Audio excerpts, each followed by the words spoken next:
Welcome to Energy Espresso, the podcast that's brewing bold conversations and powerful insights. Dave Bosco is your guide to energizing ideas and electrifying discussions on all things energy and power. Each episode will perk up your perspective as we sit down with industry leaders and experts who are shaping the future over a great cup of coffee.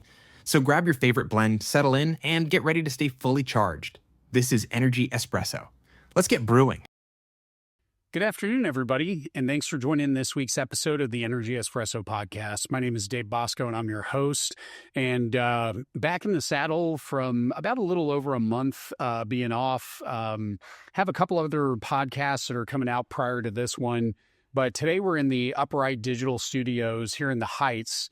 And I've got a very special guest with me today. John, how are you doing? Good, Dave. Appreciate you calling me special. Yeah, man. Dude, you and I have special in a lot of ways, but to get in the right contact. Absolutely. No, you and I, we've known each other for a good while, and in various different businesses. We've stayed in touch, and really interested in getting to understand a little bit more for folks who don't know who Quad Plus and NSA is, for you to be able to share that. But being the Energy Espresso, like to get energized before we get the conversation started.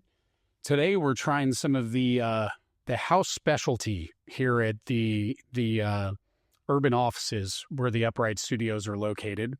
And you and I had a chance to try it out. It's not, I would say, my favorite cup of coffee by any means, but it's a little bit of motor oil to get the gears going and some energy. So we'll give it a taste. Yeah. This one reminds me of, heavy on the hazelnut. Yeah, very much so. It's very much so. I think Caitlin, who is sitting in for Sterling today, running the recording board, said that they accidentally mix in once in a while some of the pecan or the hazelnut flavored, coffee. Right. I prefer just straight up coffee myself, nothing with flavor. What about you, John? That's the same way I like mine, just plain black coffee. Don't like any type of flavor. Don't add any cream, sugar, just straight black coffee. It's where you get the best flavor. Since we're on the coffee topic and the Energy Espresso, what do you like to do in the morning to get energized, from your coffee routine to getting your day started? What does that look like? Yeah, typically when I get up in the morning, I grab a bottle of water, drink that, and then try to do a little bit of a workout, then grab a shower. And I have a nice 48-minute commute to the office, so I'll stop and grab me a cup of coffee and another bottle of water and enjoy that on my way in. And when I hit the door, then I'm usually ready to go. That's awesome, man. And the water is important. A lot of people forget about that. Coffee is a diuretic, so you need to stay hydrated. And, even though we live in Houston where you've got natural moisturizer outside, the inside of the body needs to be replenished too. Absolutely. Very much so. That's cool. Today is certainly very thick in humidity. It is a steamy one. We've had some, I would say it's been a generally mild summer in Houston, but I feel the heat is on.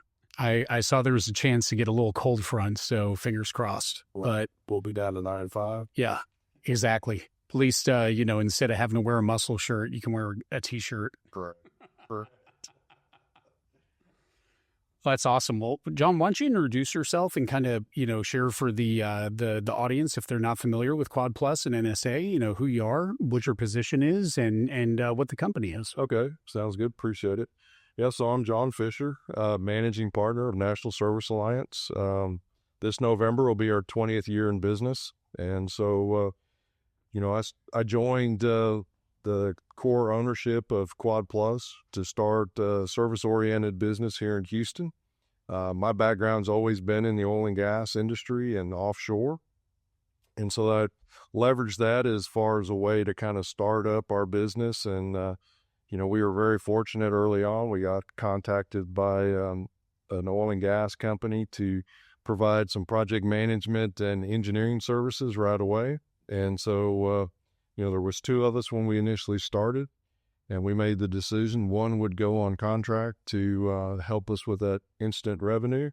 And then I was the one that drew the short straw and had to build the organization from the ground up. So we started really chasing. The whole focus of the business was always on service, finding those clients that had obsolete and abandoned systems that either needed upgrades or just ongoing support. And so we just continued over time, organically, just kept adding resources to the team.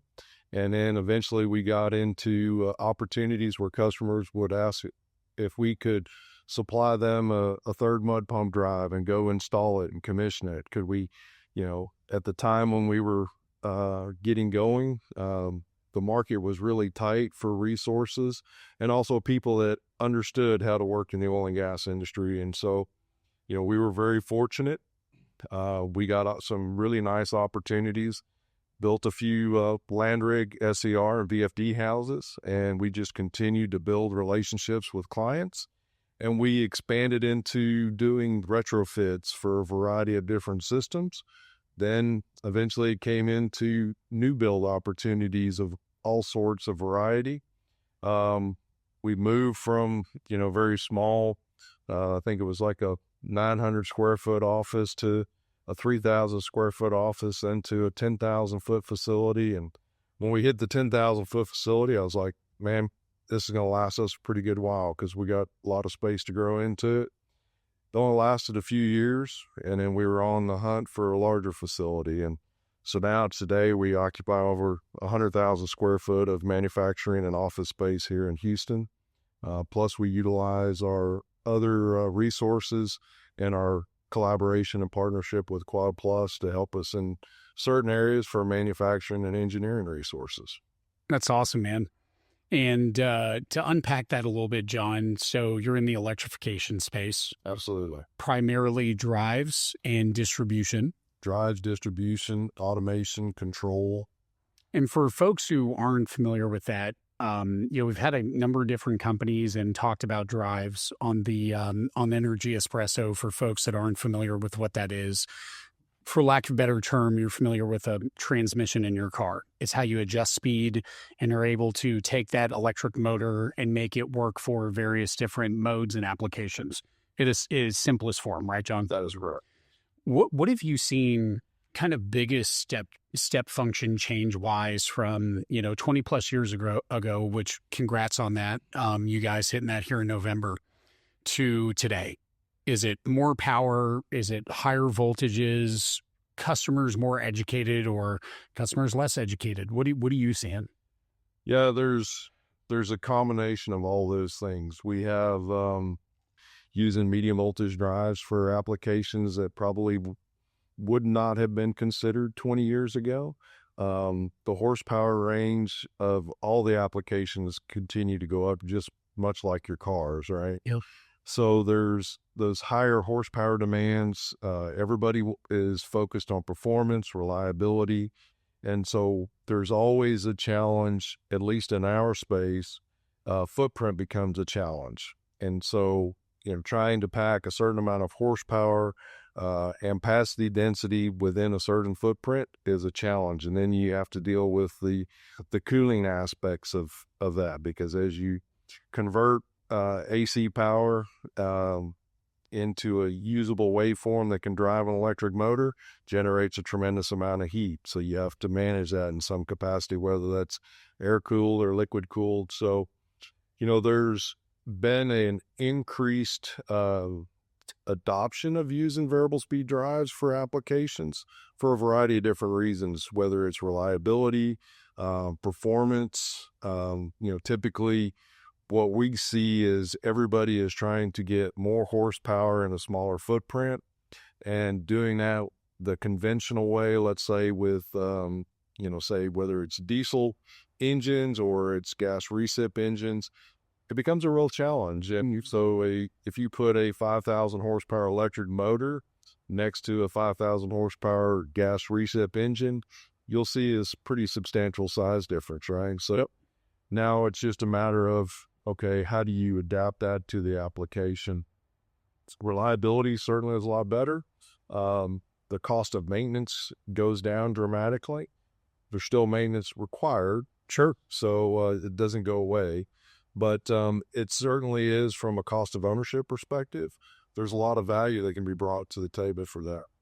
So you guys are really taking the approach then, John, and don't let me put words in your mouth, that you've got electrical expertise, but there has to be this mechanical appreciation to fit everything. If you're trying to take, excuse the terminology, 25 pounds of crap, fit it into a 5-pound bag.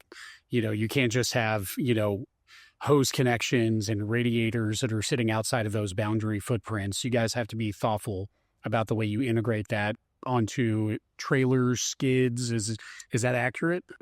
There is accuracy there. Dealing with like offshore rigs as an example, oftentimes, let's say the radiator package is remote, and that typically is electrically driven. Right. And so there's piping that runs between the radiator to the engines that generate the electricity. Then you have the switchboards that will collect all of the power that gets generated or produced by the generators and then distributed to the various apparatuses that run the process on the rigs, whether that's propulsion, whether that's a drilling process or an anchor winch, whatever it might be, right? So you can distribute that, but really understanding power, understanding the overall network's grounding is also very critical when you're dealing with electricity. And, certainly what we see in a variety of applications, understanding the physics of the machine associated with the application becomes pretty important. So it takes, all aspects of the sciences and engineering to be able to really have a solid solution. I like it, man.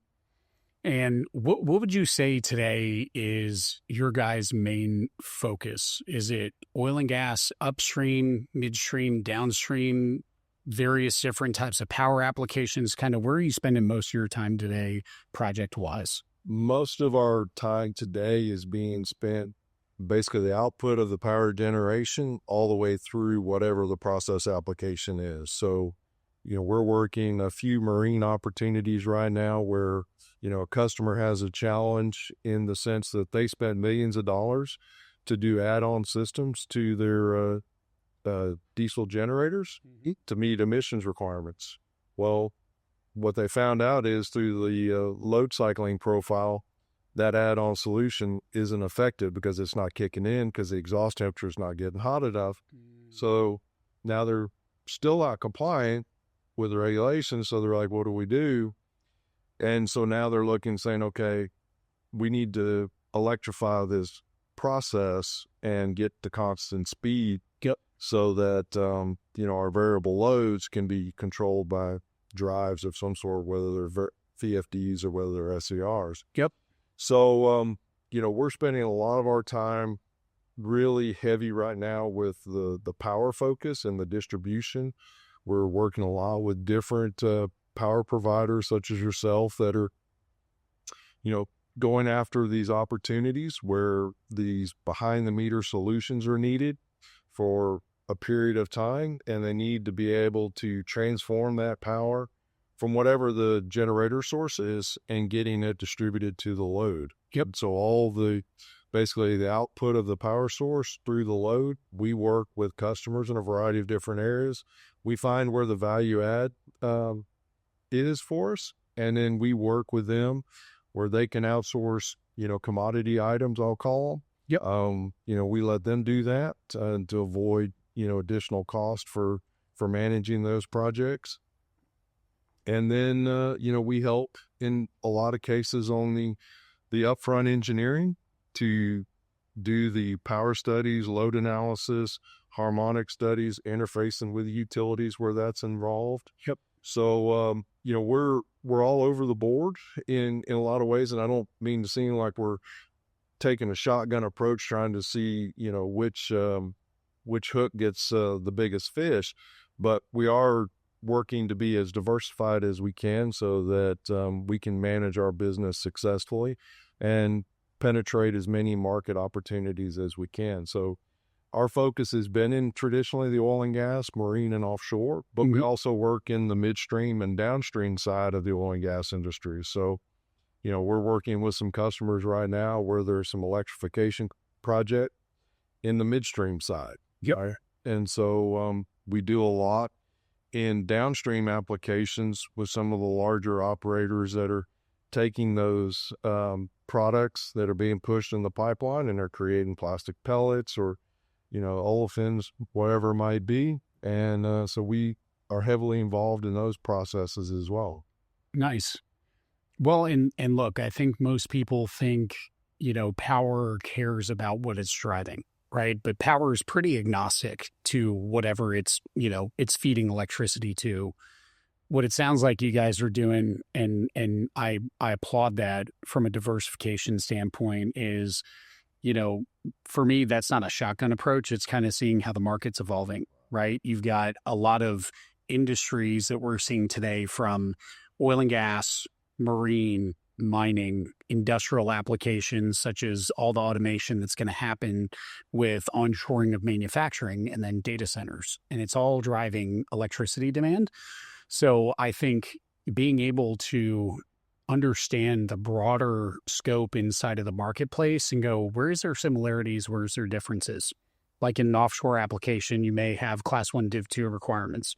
I can necessarily have that in a onshore oil and gas that is within a certain distance from like a wellhead, right? But there's going to be a lot of the same design considerations. And I would opine that a company like yourself wants to go, hey, if we're going to build a drive or we are going to build a distribution switchgear, you want to try and have as much of a standardized approach to that and just adjust the small nuances that are based upon specs. Is that fair? That is fair, but sometimes it does take a customized approach to create that solution for a variety of different reasons. It could be, let's use your class 1, div 1 experience or comment.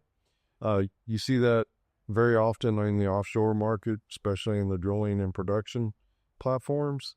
That is correlatable to land-based projects. Sure, get into refineries and there's explosion-proof scenarios where they're looking for solutions, and everybody's always trying to find the next best thing to reduce their CapEx expense, their operational expense, etc.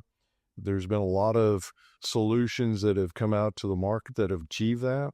And there is a point of where you're not going to be able to do it much better than some cases already exist today.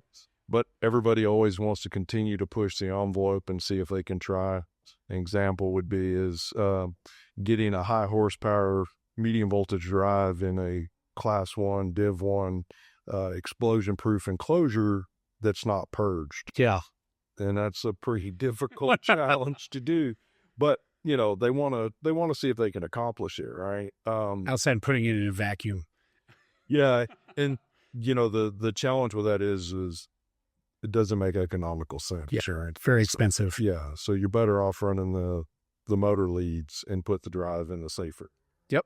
Absolutely. Get it outside of that danger zone. Of challenges, but heavy today, what you see a lot of people focusing on is being able to collect more data, being able to process that data to make better decisions, look at where they're spending money that they can try to improve and reduce their cost and increase the efficiency, right? I mean, You see a lot of reports now about the efficiency gain in the way that we do things today in the oil and gas industry.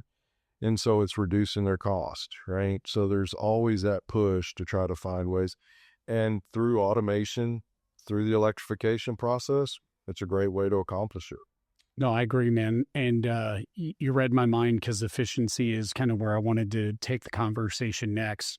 You see a lot of benefits from electrification, improving efficiency, and efficiency for the layman can be kind of a loaded concept to think about, right? Sure. Fuel and emissions is usually what it's applied to, but it really also is like, hey, where I used to require 3 to 4 electric motors and I can use maybe 1 or 2 and get more squeeze out of a footprint, efficiency can be multiple different things, including even how efficient you're transferring the electricity from the generation source to the load.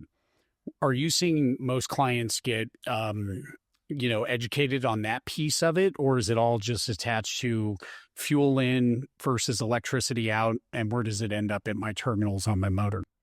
You see a mix, right? And it gets back to a little bit of your comment or question earlier about, are customers really focusing on one thing, or what's the level of education that a particular client may have, right? And so some areas that, as we work with certain clients, maybe they don't have quite the experience skill set in their application engineering. So, oftentimes we end up working with them, which we want to do as a partner, because that's how we look at our business. Is we need our customers to be successful in order for us to be successful. So we spend a lot of time, sharing our experience and knowledge to try to help educate our customers and find what the right solution is. Because oftentimes when we get involved with projects, maybe there's not a clear specification per se.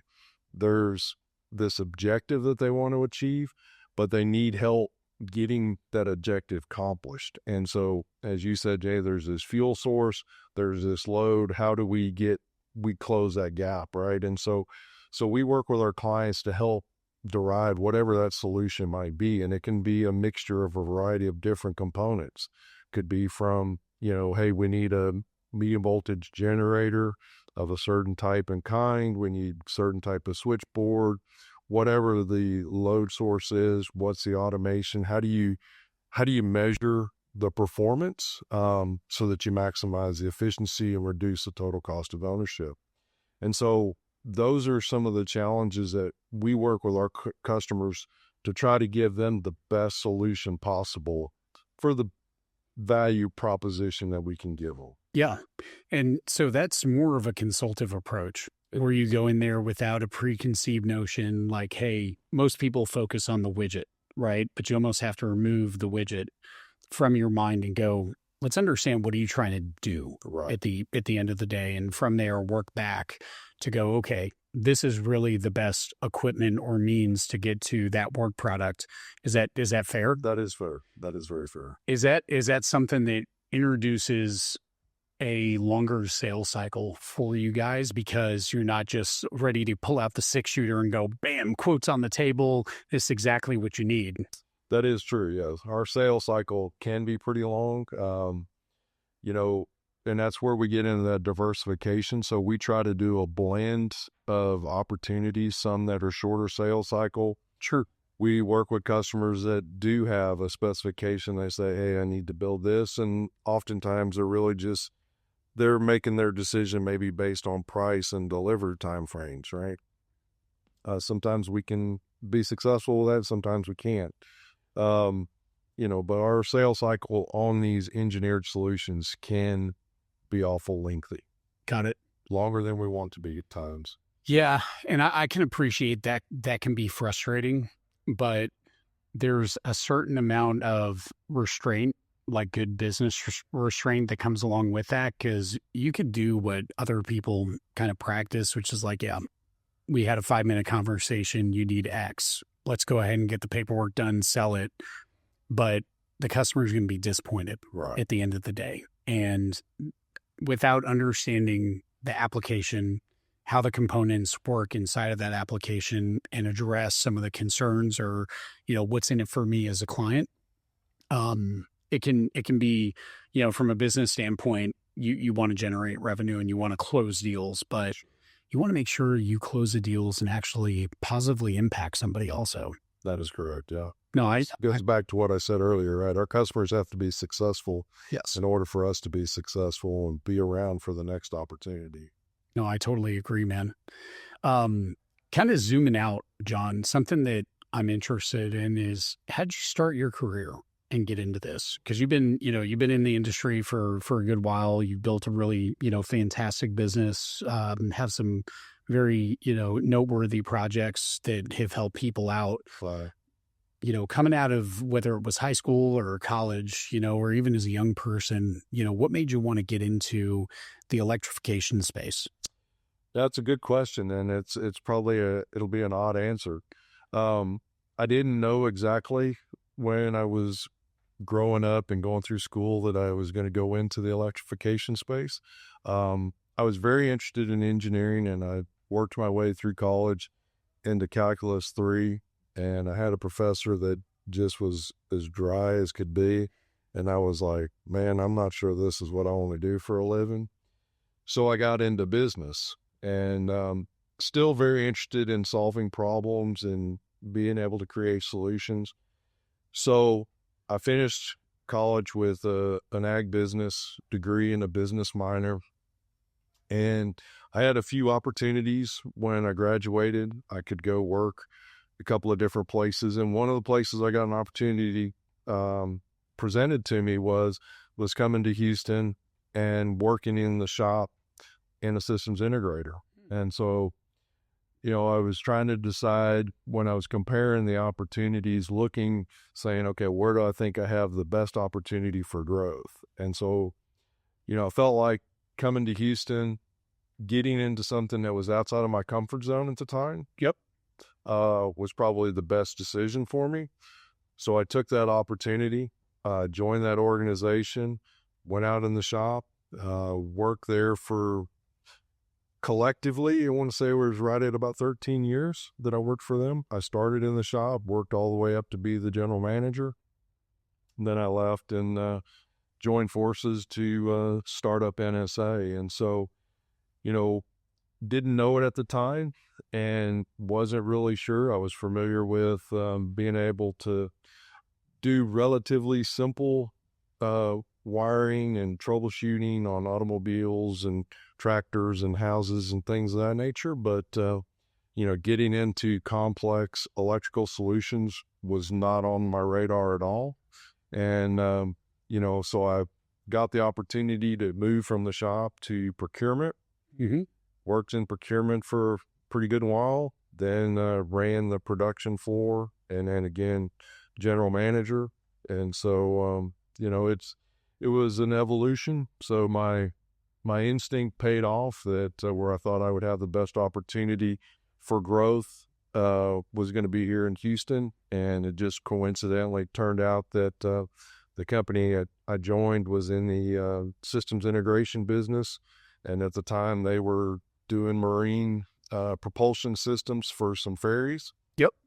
And then they evolved into doing drilling systems for Global Marine at the time, which got all sucked up into Transocean today, Yep. right? So that's kind of been the evolution of how I got into to this industry. I like it, man. And I appreciate you highlighting you had to get uncomfortable. That's where Sure. I like to say be comfortable being uncomfortable, because that's where you grow as an individual. You can be used to kind of the normal things, right, that you can turn to, but, you end up, and that's where kind of leadership is the next thing I want to get into. You hire folks that may not have that exact skill set today, but you know that they're eager, they're open-minded, and they bring a different approach, Right. to instead of saying like, we're looking for this vanilla, right? I think that's where you find some awesome individuals and give them the opportunity to really extract excellence out of them. Sure. How are you going about that today with hiring talent? Because looking for, I would imagine, electrical engineers, people who are, power electronics experts and distribution, experts. Those jobs are in very, very high demand today. It's a very competitive market. What is John doing to help build a team and identify folks that are going to help you, achieve your goals? Well, I mean, we've had to learn from mistakes and decisions that we've made in the past, and so we've tried to hone in on our interviewing process and really look for specific things that gives us a good indicator that this individual is going to bring a certain knack to the table and skill set. Certainly, we look for attitude, how hungry are somebody. But also somebody that's still humble, willing to learn and take feedback and grow.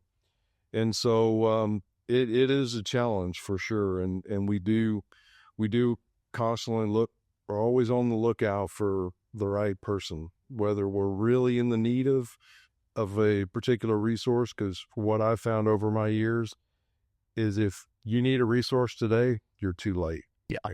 And so just like right now, while the market in the oil and gas industry seems to be softening a bit, we're still hiring people, working to build our team, grow our team, because it does take about 2 years to really cultivate somebody into a refined resource that can strongly contribute, unless you are fortunate enough to just get a rock star. Yeah. It's really that one savant. Yeah. So that's a challenge, right? So we're always looking to hire the right resource with the right skill sets that we can build on, that have good sound fundamentals. And then, we typically will challenge our new hires to work some percentage in our shop in production, understand what we're doing, understand our drawings, then go into the testing group, work through testing, understand that, then into field, then into engineering, and so forth. And so we try to progress them. Sometimes it may only be a few days through those various segments, but and some are longer for sure. Yeah. We've got one individual that he started as a contractor with us, working out on the shop floor, and he really stood out, and we just kept working with him, investing in him, helped him get through school, graduated with an engineering degree this year. It's one of our top candidates that, he came out with an electrical engineering degree. He's been working in design and engineering. And he came to us and says, man, I really want to go to the field back and learn some more about the real applications and make sure I cement in everything that I've learned over the last couple of years. And then I'll be ready to move back into engineering and contribute there. So, we try to work with everybody as best we can to find the right path. All paths aren't equal. Yeah. And everybody has different desires and willingness to do a variety of different things. So you have to be flexible. You have to listen to them. It's not always necessarily easy, or it can be inconvenient at times for the business, but Sure. You just have to work around it. Oh, that's awesome. And congrats to that young man. I love the approach of more the holistic kind of understanding the business, because you can't, often especially with engineering, for folks who haven't had to live with it in the field or understand what it takes for somebody who's in a field maintenance or field technician kind of position to go ahead and live with that equipment, you can make some, which you think are really good decisions, but may make it very difficult to maintain that equipment.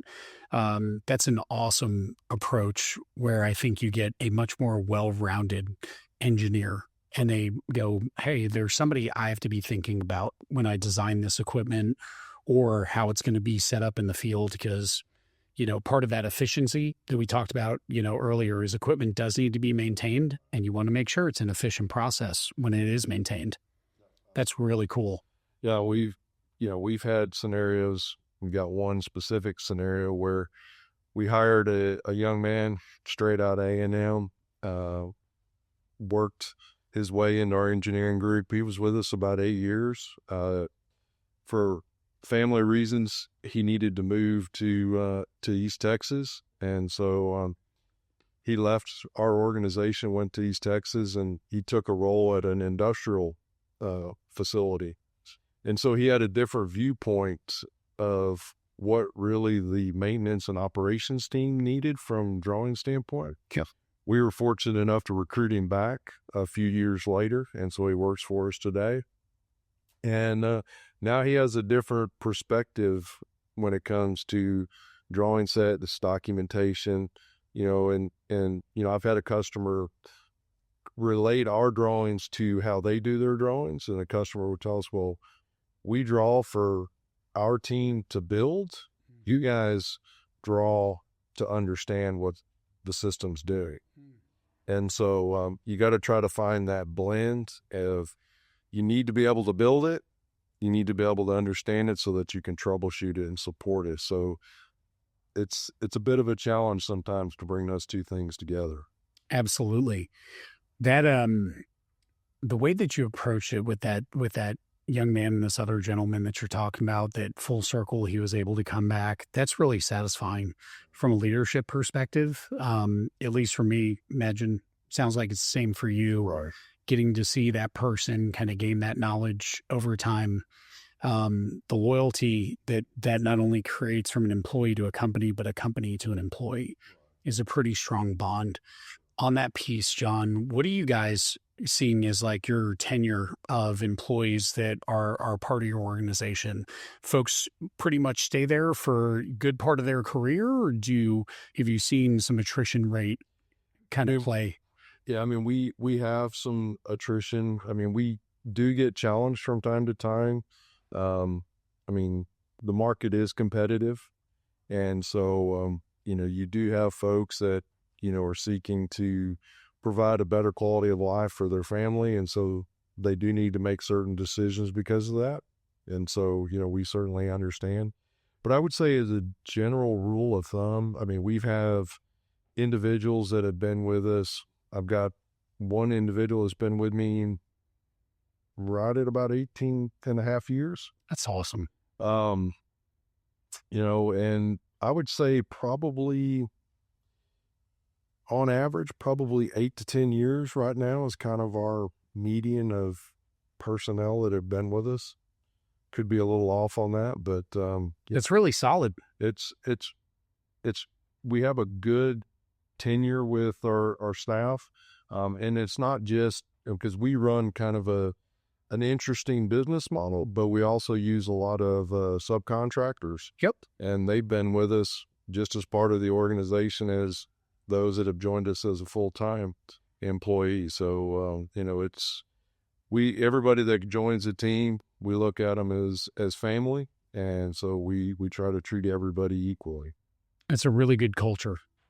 I think a lot of people get it twisted if you don't treat your business family as family. You almost think about how much time you spend at work and with your colleagues versus with your own family. You better make sure that you're comfortable with those folks and, know that you got their back and vice versa. I like that, man. That's how you build people, a team that'll run through a brick wall because they know you're going to go through it with them also. Yep, absolutely. That's super cool. Our team over the years has faced some pretty significant challenges and so we've had to run through a few walls together for sure. It's part of it. It ain't, it's not all rosy.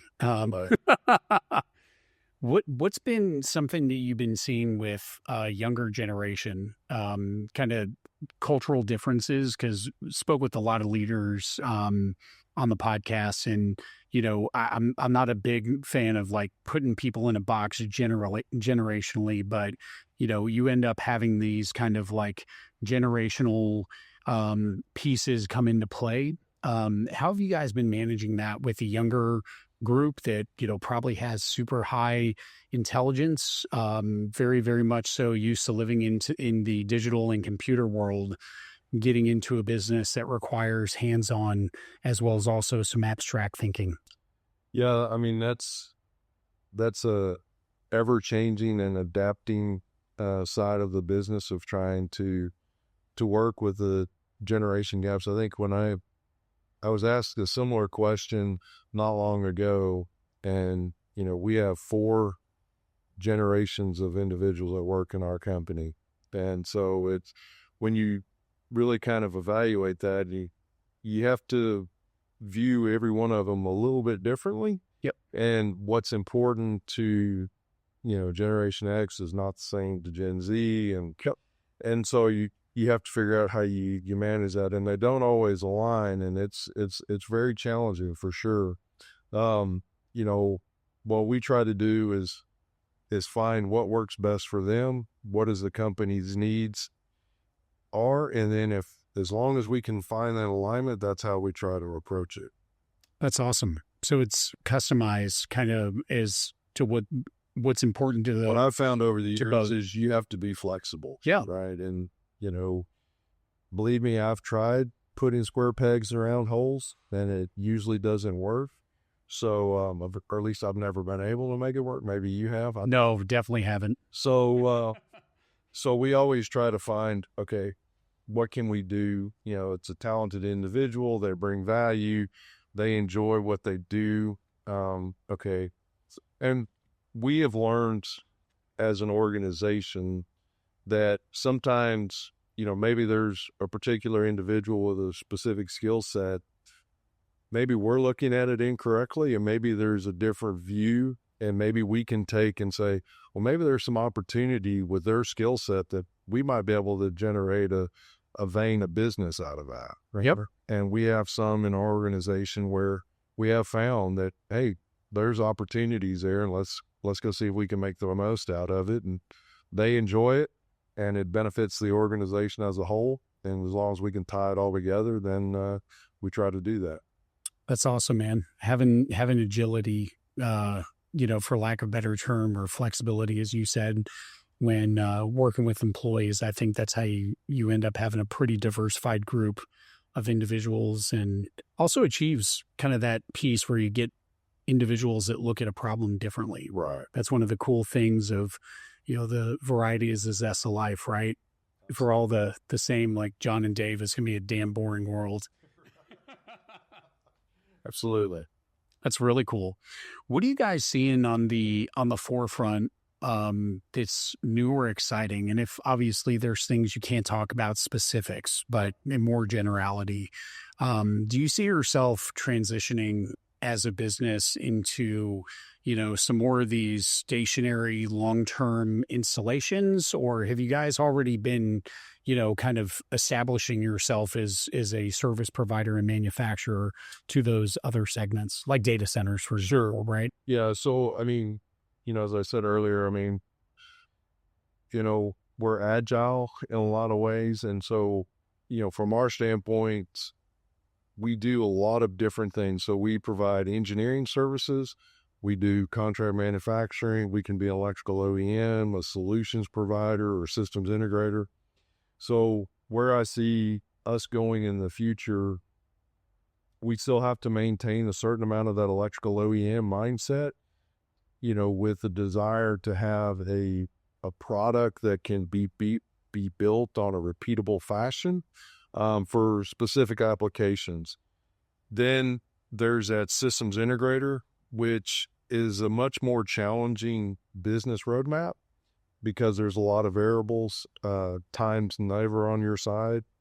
And it oftentimes is a very dynamic schedule. We get involved in projects where, let's say, we're working on one right now where it's a combination of us providing upfront engineering and design services for an industrial plant that is going to be built out in Sealy.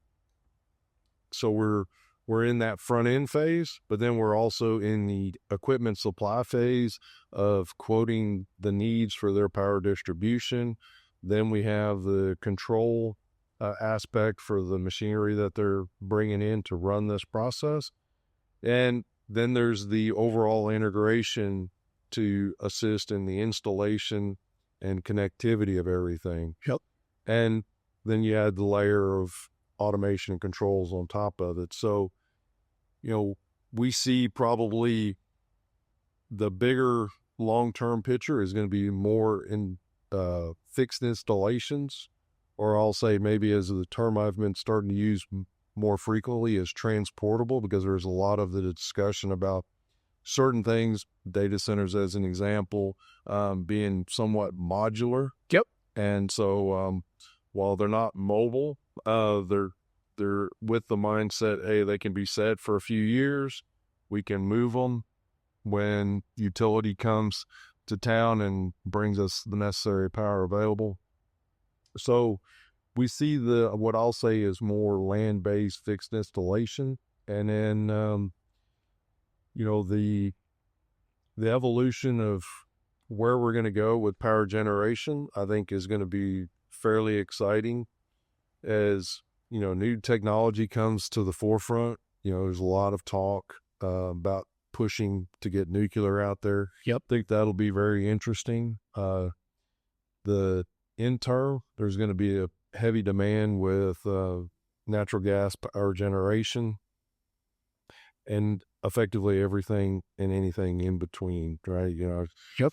I've seen some opportunities where, they're wanting to inject hydrogen as part of the fuel source. I'm sure you're involved with some of that. So there'll be a variety of new challenges that arise out of it. One of the things that we're seeing today that is interesting from the power standpoint, as we talked about earlier with drives, you're getting a lot of connected load out there on the grid, or just power sources in general with VFDs, which creates some additional unique challenges under certain load conditions. Yep. And so how do you manage those dynamics, right? And so we see that really as kind of the next opportunity for us to participate in solving those challenges and bringing solutions to the table for customers to basically have that stability and resiliency in their power source.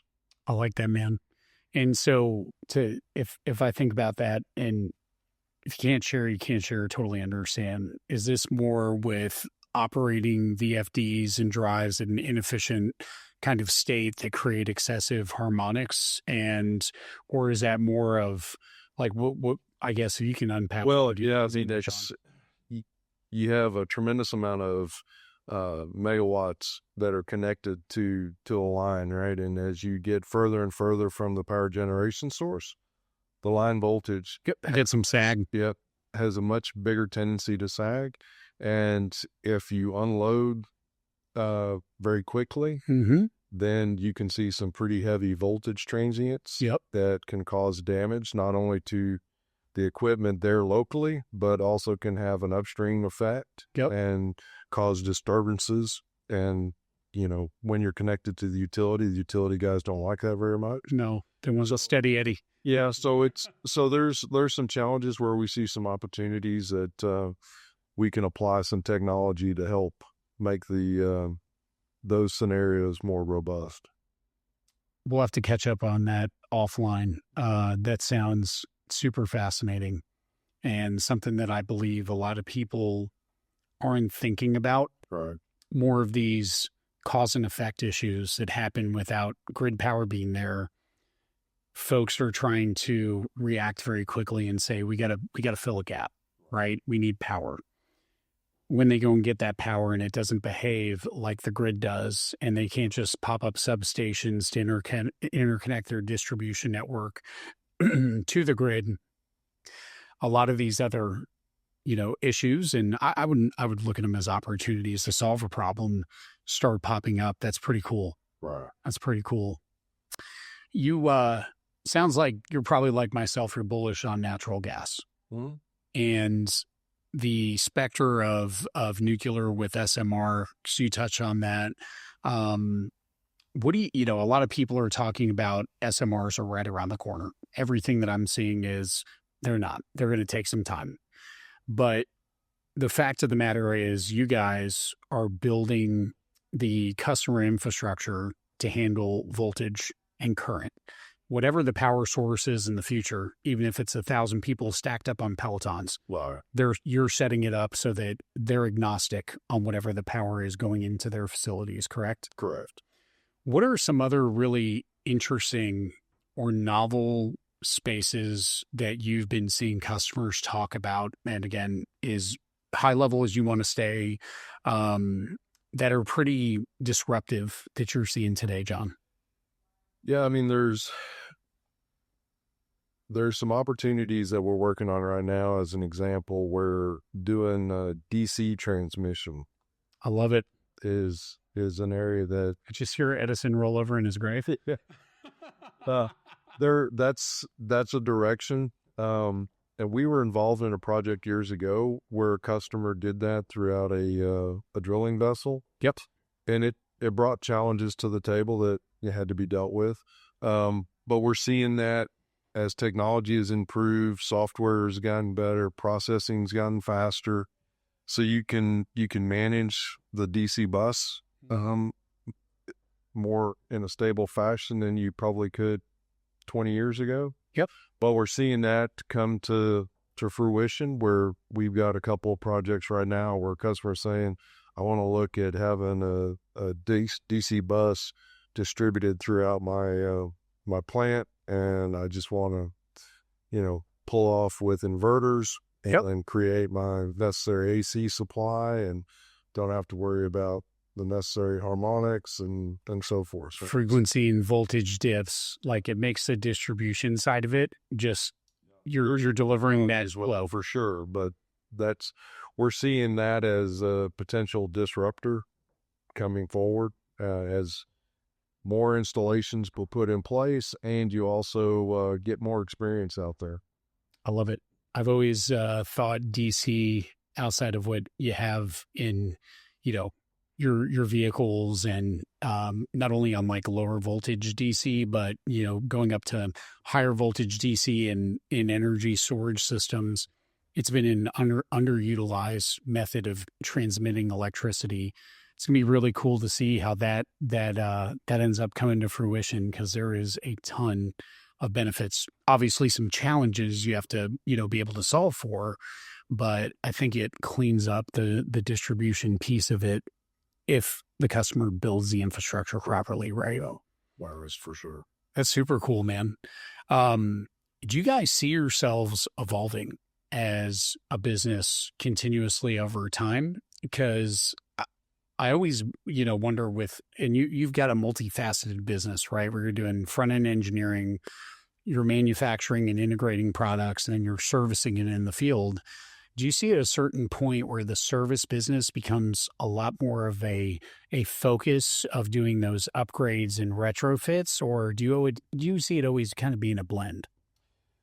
I think it's always going to be a blend, but I'll say over the next couple of years, I see our service business growing quite a bit. A lot of it's going to be attributed to the larger installed base that we have. As an example, we're going to have a permanent team out there in West Texas starting in September. Nice. And so, we continue to grow and invest in the service side. As I said in the beginning, that was really the fundamental baseline of our business. And so, we always use that. I always say it's a really good sales call. If we do a really good job on a service call, usually allows us to gain confidence with our customers. And so,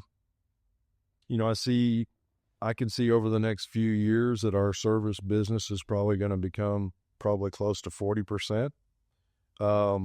Now, a lot of that'll depend on what some of the market does and, how utilized the equipment that's out there today stays. But if the utilization rate stays up on the equipment, I can foresee that our service business is going to continue to grow, and the demand of our services will be there. And then as the equipment ages, then there's going to be a need, depending on where market or technology takes us, that there'll be a need for some retrofits, upgrades. We're already looking at effectively our 4th generation VFD to put out there in the market that will have more intelligence than is currently used today, that brings value to the customers. And so we see that evolving, and then it's going to come down to the data acquisition and the mining of the data to continue to improve operations to drive the efficiencies even higher. On that part, John, I appreciate you sharing that. Couple thoughts before I get to my question. Sales sells the first one, service sells one every, the widget thereafter, right? I think that's really important. You guys are focusing on the service piece, because that's where, in my experience, integrators that don't go, hey, post-delivery, you got the bat phone, right? But you don't have the human being out there in the field, elbow and ass, for lack of a better term, figuring it out. That's a great approach. With the data mining piece of this, are you seeing you guys get into the real-time optimization of those power systems and drive systems? And is that where the data mining piece of this comes in, where you're doing like it becomes, algorithms? And it becomes a little bit I'll say touchy and complex, because we have some customers, they want to control all the data. They want to manage the mining of it. And then there's the stuff that we're interested in that we see will help us provide the more predictive analytics on, projecting, hey, is there a problem coming based on, known data? Sure. That we can help our customers minimize downtime or avoid downtime, do a scheduled outage so that repairs can be done. That's where we see it. We have customers that say, hey, we want all this data. We're going to manage all the mining and we'll run, the necessary algorithms. But there's certain things that we developed using AI that help us to help our customers. I like it. Couple more questions with us getting close to the end of the podcast. What do you like to do to wind down and just have a good time? Because, as business people, we can definitely get absorbed and forget about smelling the roses once in a while and remembering the good life. Right. What do you enjoy? Yeah. So having agricultural background, I live out there in the Hempstead area, and my daughter's retired show heifers are out there at our house. So we will typically bring in our calves that were, my wife and daughter sell those to other kids for show prospects and so forth. And then we raise bulls and stuff. So, for me, I like to go and just kind of walk through them and just evaluate them and, just get a time to kind of decompress. Right. And, sitting there on the back porch by the pool doesn't help or doesn't hurt either. No, disconnecting is important. You got to let that mind rest a little bit and heal. Absolutely. And also remind yourself what the hell you do everything for, right? Because I think that's where, again, as business people, we can get wrapped up in the daily, and you got to appreciate that, you don't have your business without your family, because that's what most often we do it for, right? Yep, absolutely. It's important. And my daughter she's still very invested in showing cattle. So, so I still enjoy going to watch her show and exhibit the cattle and compete in contests. And that's awesome. I enjoy that as well. That FFA, I did that as a young person. I raised chickens, did never get into cows or pigs, but it's really gratifying being able to, especially as a young person, teaches you some different skills. Having to care for something on a damn schedule, right? We're not, folks, if you've never cared for livestock before, this is not like you decide to show up at the office at 9 a.m. You're usually out there at 3:30, 4 o'clock in the morning, having to take care of these animals, because that's by the time they're getting out and going to graze a little bit or need some exercise. So they're really, really important skills for kids to learn. Yep. Teaches them responsibility, and then also oftentimes, unfortunately, will teach them the cycle of life. It absolutely will. It's a really good program. That's awesome. Your advice as somebody who, I would say has taken opportunities to reinvent themselves. What would you give advice wise to young people thinking about what industries they want to get into? Maybe, why your organization would be an ideal candidate for them, or the industry that we're in, get them thinking about where they should focus their time. Yeah. I mean, I think the advice that I would give people is don't be afraid to get out of your comfort zone. Certainly push to challenge yourselves and, ask lots of questions.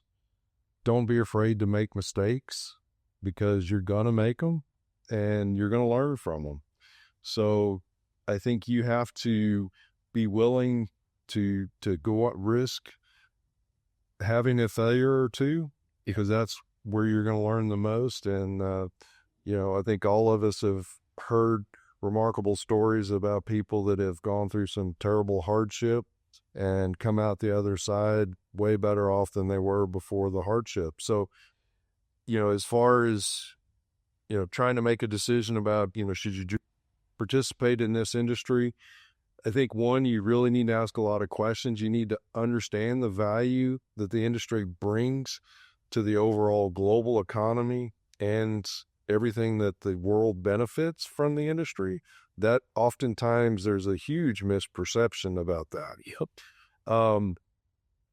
And you have to try to figure out, what are you passionate about? Are you passionate about being a problem solver? Are you passionate about, wanting to provide cleaner water?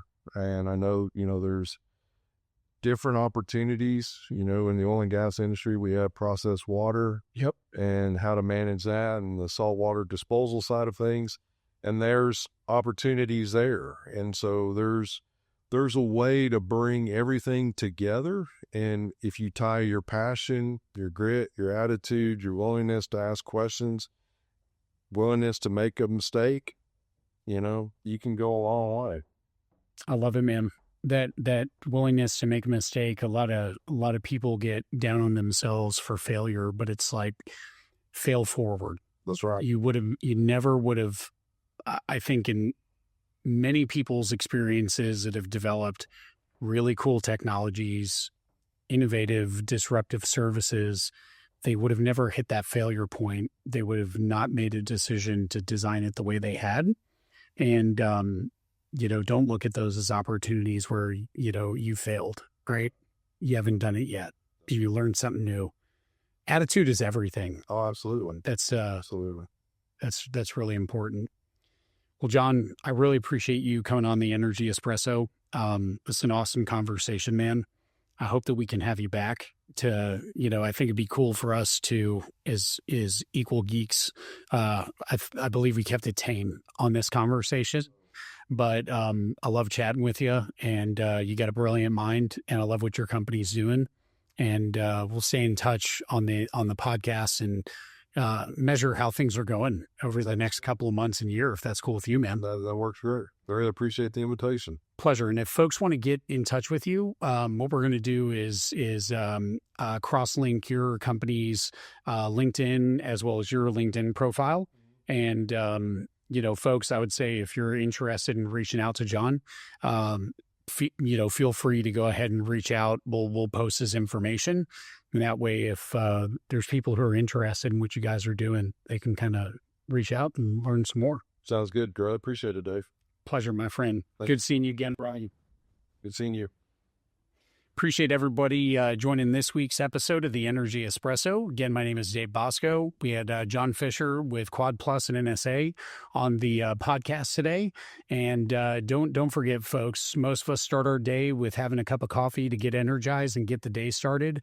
But oil and gas is what moves this world. And appreciate you all joining and subscribing. Thanks.